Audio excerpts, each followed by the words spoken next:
Bharatiya Janata party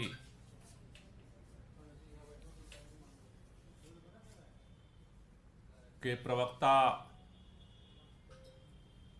जिस तरह से न्यायालय में चल रही प्रक्रियाओं और न्यायालय के निर्णयों पर अपने बयान दे रहे थे, उन्होंने कहा अरविंद केजरीवाल जी को कोर्ट से जमानत मिलने का मतलब है कि राहत नहीं मिली है। यानी कि पिछले दिनों कोर्ट से जमानत मिलने के बाद जिस तरह से तेजी के साथ भारतीय जनता पार्टी षड्यंत्र को आगे बढ़ा रही है और आज की प्रेस कॉन्फ्रेंस के माध्यम से जिस तरह से भारतीय जनता पार्टी ने ऐलान किया है, इसका मतलब यह साफ साफ दिख रहा है कि अदालत में 1 तारीख की सुनवाई की तिथि देने के बावजूद भारतीय जनता पार्टी अरविंद केजरीवाल जी को गिरफ्तार करने के लिए नए षड्यंत्र कर रही है। उस षड्यंत्र के तहत अरविंद केजरीवाल जी को गिरफ्तार करने के लिए नवा समन जारी किया गया, क्योंकि उनको पता है कि उस समन को लेकर के वो अदालत में गए थे और उसको लेकर के अदालत के अंदर अभी कार्रवाई चल रही है। वो समन कानूनी है या गैर कानूनी है, इसका फैसला अभी अदालत को करना है। उसके पहले ही इतनी भाजपा की बेचैनी है कि फैसले पर फैसला सुनाई जा रही है। अदालत के फैसले का इंतजार करने का सब्र भारतीय जनता पार्टी को क्यों नहीं हो रहा है? शायद उनको लगता था कि जिस सम्मन को बार बार भेज रहे थे वो कोर्ट में विचाराधीन है, इसलिए एक नए केस में नया सम्मन भेजा गया, क्योंकि अब उनको भी भरोसा नहीं रहा कि उसके आधार पर गिरफ्तारी हो सकती या नहीं हो सकती। कल एक तीसरा षड्यंत्र शुरू हुआ। कल भारतीय जनता पार्टी ने ईडी से एक प्रेस नोट जारी करवाया और फिर वही पुराना टेप रिकॉर्ड निकाल करके लाए कि 100 करोड़ 100 करोड़ 100 करोड़ 100 करोड़। भारतीय जनता पार्टी के नेता अभी कई पन्ने दिखा रहे थे, मैं उनको केवल एक पन्ना दिखाना चाहता हूं और कई सारे पन्ने पढ़ नहीं पाए, उनको अफसोस था कि पन्ने में पढ़ नहीं पा रहा हूं, टाइम कम है। मैं केवल एक ही पन्ना दिखा रहा हूं, ये कोर्ट का पन्ना है। कोर्ट ने भी ये स्टोरी जो उस समय चलाई जा रही थी, कोर्ट ने भी कहा ये जो 100 करोड़ का राग अलाप रहे हो ये डिबेटेबल है, इसका कोई साक्ष्य नहीं है, आज भी कोई साक्ष्य नहीं है। लेकिन कल फिर षड्यंत्र करके प्रेस नोट जारी किया गया एक परसेप्शन बनाने के लिए कि अरविंद केजरीवाल भी इस षड्यंत्र में शामिल है। पहला सम्मन जब जारी कर रहे थे तब षड्यंत्र में शामिल नहीं थे, दूसरा जब सम्मन जारी कर रहे थे षड्यंत्र में शामिल नहीं थे, तीसरा सम्मन जारी किए तो षड्यंत्र में शामिल नहीं थे, चौथा सम्मन जारी किए तो षड्यंत्र में शामिल नहीं थे, पांचवा सम्मन जारी किए तो षड्यंत्र में शामिल नहीं थे, छठा सम्मन जारी किए तो षड्यंत्र में शामिल नहीं थे, सातवां सम्मन जारी किए तो षड्यंत्र में शामिल नहीं थे, आठवां सम्मन जारी किए तो षड्यंत्र में शामिल नहीं थे, नौवां सम्मन जारी किए तो षड्यंत्र में शामिल नहीं थे। और अगर नहीं थे तो सम्मन क्यों जारी किया था? आज षड्यंत्र में शामिल हो गए क्योंकि उन सम्मन पे कोर्ट विचार कर रहा है। फैसले का इंतजार करने का भी शायद समय नहीं बचा है। क्यों नहीं बचा है? क्योंकि इस देश के अंदर भारतीय जनता पार्टी का भ्रष्टाचार का काला चिट्ठा इलेक्टोरल बॉन्ड की चंदा चोरी की सच्चाई सामने आने के बाद खुल चुका है। अब बेचैनी बढ़ रही है कि अगर देश की जनता इस महाघोटाले के सच को समझ लेगी तो 400 पार का नारा कहीं 40 पार में न तब्दील हो जाए। और इसलिए कल सीबीआई ने भी कहा अभी बड़े बड़े लोगों को गिरफ्तार करना है होने वाले।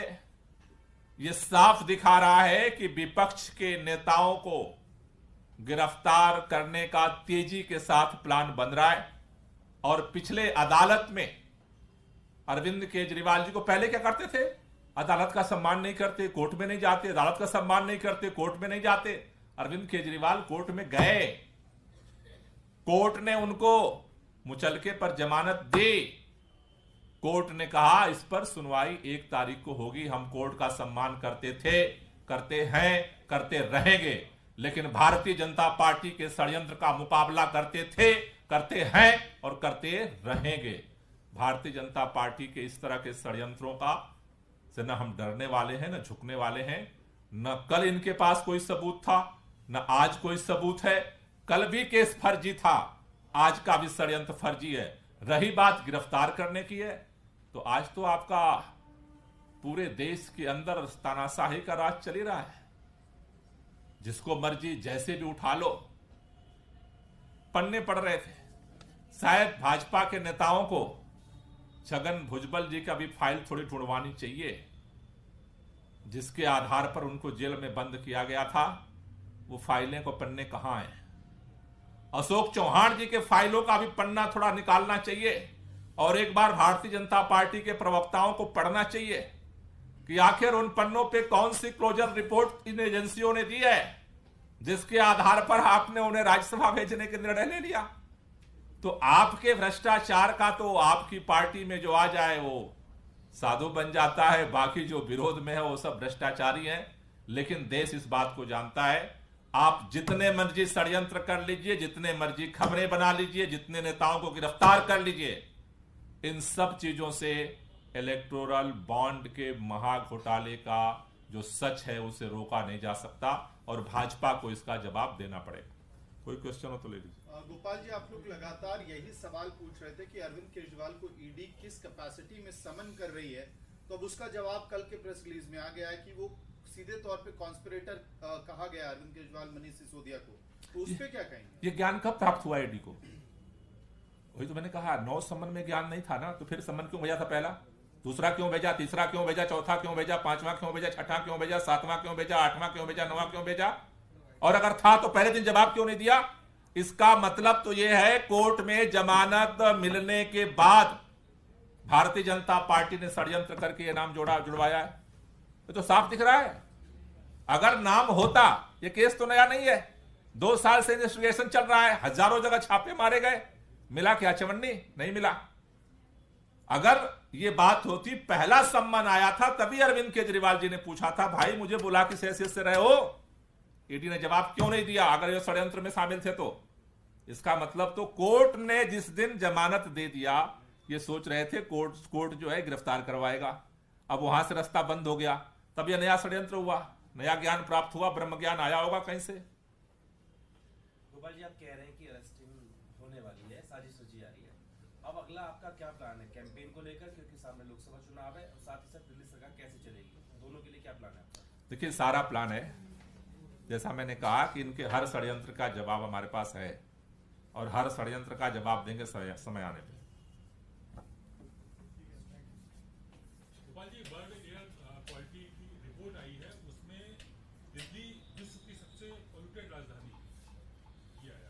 अभी मैंने उनकी रिपोर्ट का डिटेल तो नहीं देखा है कि किस टाइम पीरियड का उन्होंने एनालिसिस किया है वर्ल्ड वाइड, लेकिन हमने अभी दिल्ली के अंदर जो 2014 से PM10 और PM 2.5 इन 2 पैमानों पे दिल्ली की एयर क्वालिटी को मापते हैं हम, उसका हमने एनालिसिस किया है और दिल्ली के अंदर लगातार उसमें गिरावट दर्ज की जा रही है। 2014 में जो PM10 की मात्रा थी उसमें पिछले साल 23 तक का जो रिपोर्ट है उसमें लगभग 32% की गिरावट आई है, प्रदूषण कम हुआ है। PM 2.5 में 29% की गिरावट दर्ज की गई है। पिछले साल 2022 में और पिछले 2023 में जो आंकड़े हैं, 2022 में PM 10 का जो एवरेज था पूरे साल का, वो जो है वो 223 दिनों का 223 था PM 10 की मात्रा, और 23 में जो है वो घट करके 219 हुआ है, उसमें कमी आई है। PM 2.5 में स्लाइडली थोड़ा सा बढ़ोतरी हुई है। 2022 में वो 103 था एवरेज, और 23 में जो है 106 हुआ है।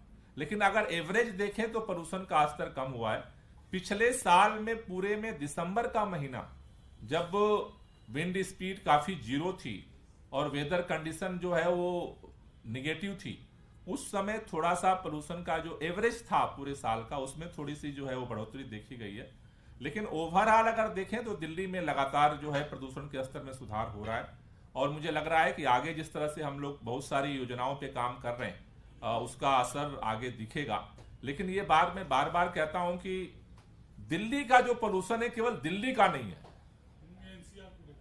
तो पूरे एनसीआर का जो पूरा नॉर्दर्न जो इकोसिस्टम है, जो एयर शेड है, तो एयर शेड में लगभग जो भी घटनाएं होती हैं वो दिल्ली पे भी असर पड़ता है। लेकिन अपने हिस्से की दिल्ली का जो पोल्यूशन है उसके लिए हम कम कर रहे हैं। आंकड़े जो हमने एनालाइज किया है उसमें तो अभी हम पॉजिटिव चल रहे हैं, और मुझे भरोसा है कि आगामी दिनों में और इसका सकारात्मक परिणाम आएगा। गोपाल जी, आज सीडब्ल्यूसी की बैठक थी, मैनिफेस्टो का जिक्र था। एक लाइन जो इन्होंने कहा है कि इंडिया शाइनिंग स्लोगन जो 2004 में था एनडीए का, जो हर्ष 2004 में हुआ था, इस बार वैसा ही रिजल्ट रहेगा। अब उनका जवाब वही दे पाएंगे।